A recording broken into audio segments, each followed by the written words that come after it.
Hello everyone, good morning. इसके पहले period में हमने संधि की परिभाषा देखी थी। संधि का मेल अर्थ क्या होता है? मेल या जोड़। जैसे कि जब दो ध्वनियाँ निकट होने पर आपस में मिल जाती है और क्या करती है? नया रूप धारण करती है, तो वहाँ दो ध्वनियों की क्या होती है? संधि होती है। उसके बाद संधि के कुछ उदाहरण देखे थे। उसके बाद संधि विच्छेद देखा था। विच्छेद यानी क्या? अलग करना। विच्छेद यानी अलग करना। जब किसी संदिग्ध शब्द को अलग अलग किया जाता है या उसको क्या किया जाता है? खंडित किया जाता है, उसे क्या कहते हैं? संधि विच्छेद। संधि के तीन भेद हैं: स्वर संधि, व्यंजन संधि और विसर्ग संधि। तो उसमें से हमने पहला देखा था स्वर संधि। स्वर संधि यानी क्या? दो स्वरों के मिलने से होने वाले परिवर्तन को स्वर संधि कहते हैं। स्वर संधि के और भी भेद है। स्वर संधि के 5 भेद हैं: दीर्घ संधि, गुण संधि, यण संधि, रुद्धि संधि और अयादि संधि। तो हमने दीर्घ संधि और गुण संधि यह देखे थे। यह स्वर संधि के 2 प्रकार हमने देखे थे, दीर्घ संधि और गुण संधि। इसका अगला हम प्रकार देखेंगे रुद्धि संधि।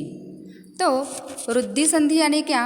जब अ, आ, या के बाद क्रमशः ए, ऐ या ओ, औ आए तो दोनों के मेल से क्रमशः ऐ और औ हो जाता है। तो उसकी पहचान कैसे करते हैं? देखो, उस बॉक्स में दिया है। जब अ या आ के बाद क्या आता है? ए, ऐ या ओ, औ आता है, तो इन दोनों के मेल से क्या बनता है? ऐ और औ ये बनता है। जैसे कि 1 + 1, तो वहाँ पे क्या दिया है? अ आ के बाद क्या? अ आ के से क्या बनता है? ऐ बनता है ना? 1 + 1 एक एक, तो डबल से ए का उच्चारण हुआ क्या? नहीं, उसका ऐ हो गया, एक एक। उसके बाद तथा + एव, तथा आ का उच्चारण हो गया। उसके बाद क्या है? छोटा ए, तो आ और ए इसके मेल से क्या बनेगा? ऐ बनेगा, तथैव। उसके बाद मत + ऐक्य, मत अ का उच्चारण हो गया और वहाँ पे क्या है? ऐ है। अ + ऐ से क्या बनेगा? ऐ ही बनेगा, मतैक्य। वैसे ही महेश्वर्य है ना, परमोज्वसी, महोज, परमोदार्य और महोदार्य ये शब्द बने हैं। तो उसकी पहचान कैसे करेंगे? ये आप उस बॉक्स में ये पहचान कैसे करेंगे, ये अच्छे से वहाँ पे समझ लो। उसका अगला प्रकार है स्वर संधि का यण संधि। जब छोटा ई, बड़ा ई, छोटा ऊ, बड़ा ऊ, रू के बाद भिन्न स्वर जब आते हैं तो दोनों के मेल से क्या बनेगा? वह य, व, र हो जाता है। वहाँ पे देखो पहचान कैसे करते, उस बॉक्स में दिया है। छोटा ई, बड़ा ई, तो उसमें अगर अन्य स्वर मिल जाए तो उसका क्या होता है? य, छोटा ऊ और बड़ा ऊ बनता है ना? अन्य स्वर जब बनता है तो य बनता है। और छोटा ऊ और बड़ा ऊ, उसमें अगर अन्य स्वर मिल जाए तो वो क्या बनता है? व बनता है। रू, ऋषिका, उसमें अगर अन्य स्वर मिल जाए तो क्या बनता है? र बनता है। ये यण संधि की पहचान कैसे करते हैं ये यहाँ पर दिया है। जैसे कि अति + अधिक, तो अत्यधिक। तो पहले पहचान में क्या दिया है कि अति, ई पहली मात्रा है इसलिए छोटा ई, अगर उसमें अन्य अगर स्वर मिल जाए, अ ये क्या है? स्वर है, तो उससे क्या बना? य बना। क्या बना? य, अत्यधिक। अति + आचार, अति ये भी छोटा ई की मात्रा है, उसमें अगर अन्य स्वर यानी आ यह स्वर है तो छोटा ई और आ ये मिलने से क्या हो गया? उसका या बन गया, अत्याचार। नदी + आगमन, नदी बड़ी ई की मात्रा है, उसके बाद आ स्वर है तो नद्यागमन। वहाँ पे बड़ी ई + आ, इससे क्या बना? या। यह यण संधि वहाँ पर हो गई। उसके बाद है स्वच्छ, स्वागत, अन्विति, पितृनुमति और मात्राज्ञा। यह यण संधि के यहाँ पर कुछ उदाहरण दिए हैं।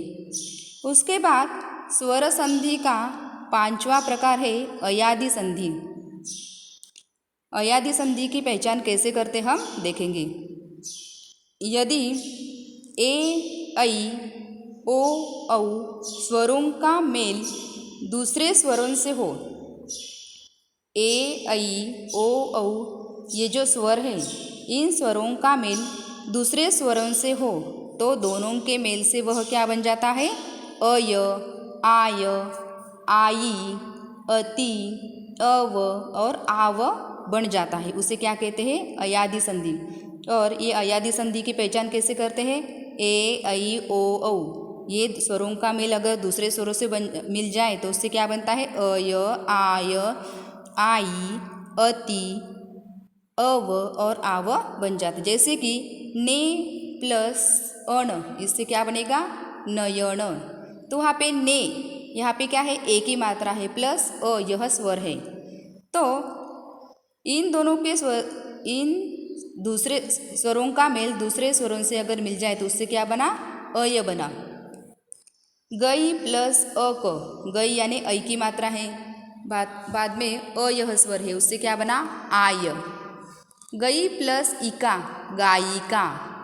तो गई प्लस छोटा ई, इससे क्या बना? आई। उसके बाद पवन, पवन शब्द कैसे बना? प, पो प्लस अण, इससे क्या बना? अव। उसके बाद है पो प्लस इत्र, पवित्र। वहाँ पे क्या है? ओ प्लस ई, इससे क्या शब्द बना? अवि शब्द बना। उसके बाद है पावन, तो वहाँ पे पौ यह स्वर आ गया और अण, इससे क्या बना? औ प्लस अ, इससे क्या बना? आव। यह क्या है? अयादि संधि के कुछ उदाहरण है। मगर ये जो अयादि संधि है इसका प्रयोग ज़्यादा से ज़्यादा संस्कृत में होता है। इन शब्दों को हिंदी में संधियुक्त नहीं माना जाता। तो ये शब्द केवल क्या है? व्यवहारिक माने जाते हैं। उसके बाद देखो, हमने स्वर संधि देखे, स्वर संधि के 5 प्रकार देखे है ना। कौन कौन से देखे हमने? दीर्घ संधि, गुण संधि, रिद्धि संधि, यण संधि और अयादि संधि, यह देखे। अभी संधि का दूसरा प्रकार कौन सा? स्वर संधि हो गई। अभी हम देखेंगे व्यंजन संधि। कौन सी? व्यंजन संधि। तो व्यंजन संधि यानी क्या? स्वर संधि का क्या बताया था मैंने? दो स्वरों के मेल से स्वर संधि बनती। वैसे कि व्यंजन संधि यानी क्या?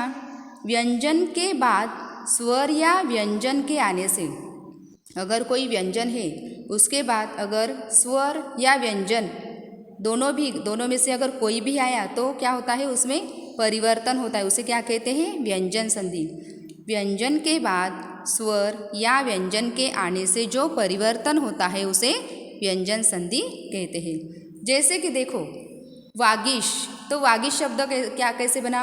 वाक प्लस ईश, यहाँ पे बड़ा ई है, क्यों? क्योंकि ग को बड़ी मात्रा है इसलिए।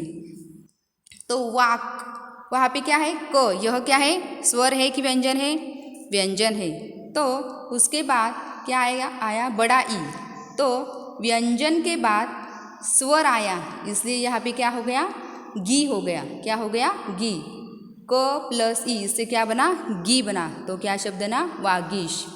उसके बाद सतजन, सज्जन यह शब्द है, तो इसका विच्छेद कैसे हो गया? सत प्लस जन, तो यह व्यंजन है। और उसके बाद उसका जो जुड़ने वाला यह क्या है? यह भी व्यंजन है। स्वर के बाद व्यंजन के बाद स्वर या व्यंजन के आने से परिवर्तन होता है, उसे क्या कहते हैं? व्यंजन संधि कहते हैं। जैसे कि तो यह व्यंजन है और ज यह भी व्यंजन है, तो दोनों व्यंजनों से क्या होता है? उसमें परिवर्तन हो गया, उसे क्या कहते हैं? व्यंजन संधि। त प्लस ज, इससे क्या बना? ज बना। तो क्या शब्द बना? सज्जन, है ना। उसके बाद अगला उदाहरण है सद्बुद्धि। तो इसका विच्छेदन कैसा होगा? सत प्लस बुद्धि, तो सत, तो यह क्या है? व्यंजन है, और ब यह भी व्यंजन है, तो दोनों व्यंजन से क्या बनेगा? व्यंजन ही बनेगा। इससे क्या बनेगी? व्यंजन संधि बनेगी। उससे त प्लस ब, इससे क्या बनेगा? द बनेगा, सद्बुद्धि। उसके बाद जगन्नाथ, तो इसका विच्छेद कैसे होगा?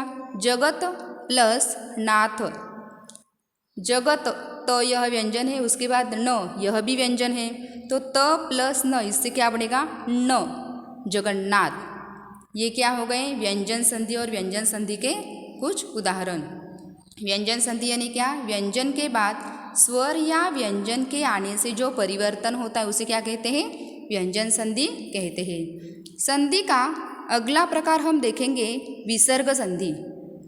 किसी भी शब्द के अंत में लगे विसर्ग के बाद, क्या कहा मैंने? किसी भी शब्द के अंत में लगे विसर्ग के बाद स्वर या व्यंजन आने पर विसर्ग में क्या होता है? परिवर्तन होता है, उसे विसर्ग संधि कहते हैं। तप, प को क्या लगा है? विसर्ग का चिन्ह है, मैंने आपको सिखाया था। तप प्लस भूमि, तो शब्द के अंत में लगा विसर्ग, उसके बाद अगर स्वर या व्यंजन आए तो विसर्ग में क्या होता है? परिवर्तन होता है। जैसे कि तप, यह क्या है? विसर्ग है, तप के बाद क्या है? विसर्ग का चिन्ह है, उसके बाद क्या आया? स्वर या व्यंजन आया, तो वहाँ पे क्या आया है? व्यंजन आया है, भ। तो विसर्ग में क्या होता है? परिवर्तन होता है। जैसे कि तपो भूमि, ये क्या हो गई? विसर्ग संधि का उदाहरण हो गया। उसके बाद निराशा, तो निराशा शब्द कैसे बना? नी, उसको विसर्ग का चिन्ह है, प्लस आशा, तो शब्द के अंत में विसर्ग का चिन्ह है, उसके बाद क्या आई? स्वर या व्यंजन, तो यहाँ पे क्या आया? स्वर आया, तो उसमें क्या हो गया? विसर्ग में परिवर्तन आता है, तो उससे क्या शब्द बना? निराशा। उसके बाद अगला उदाहरण है निष्ठुर। नी प्लस ठुर, विसर्ग का चिन्ह है वहाँ पे, तो वहाँ पे श षटकोण का, ये क्या है? व्यंजन है, इससे क्या शब्द बना? निष्ठुर। उसके बाद निश्चिंत, नी के बाद विसर्ग का चिन्ह है, उसके बाद च, यह व्यंजन है, तो उसमें क्या हो गया? विसर्ग में परिवर्तन हो गया, तो विसर्ग संधि बन गई। क्या शब्द बना? निश्चिंत। आया समझ में? स्वर संधि, व्यंजन संधि और विसर्ग संधि। स्वर संधि के 5 प्रकार हमने देखे, बाद में व्यंजन संधि देखी और विसर्ग संधि देखी। Thank you very much. संधि यह भाग आप सबके समझ में आया ही होगा। Thank you very much.